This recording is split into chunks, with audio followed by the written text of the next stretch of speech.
le nom de son papa. ASP, 3 lettres pour accompagner en soins palliatifs, une association du réseau Être là qui soutient les patients et leurs familles. L'antenne départementale proposait une conférence à Saint-Dié sur le thème « Se réinventer face à la maladie grave » avec 2 rencontres.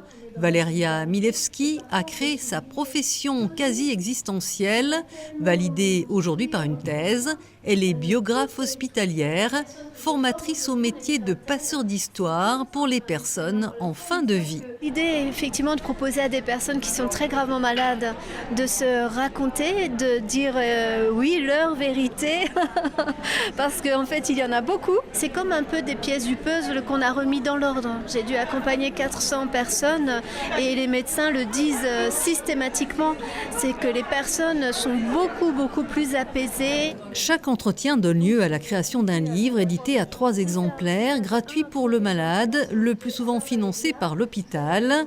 L'écrit pour raconter des vies, mais aussi l'image.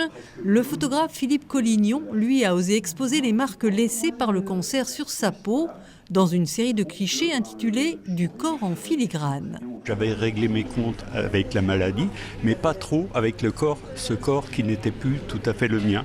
Et donc, j'ai voulu m'en moquer, le déformer encore plus et le rendre un petit peu grotesque pour m'en éloigner. Quand on ne peut plus ajouter des jours à la vie, il faut ajouter de la vie au jour. Cette phrase du professeur Jean Bernard, médecin cancérologue, guide l'association ASP lors d'échanges à l'hôpital, en EHPAD ou à domicile, fort en émotions réciproques. Quand on entre dans une chambre, que ce soit le bénévole ou que ce soit le patient, on est à nu, on n'a pas d'étiquette, on ne sait pas qui on était, on a tout perdu sauf son humanité. On en ressort avec plus de vie encore ?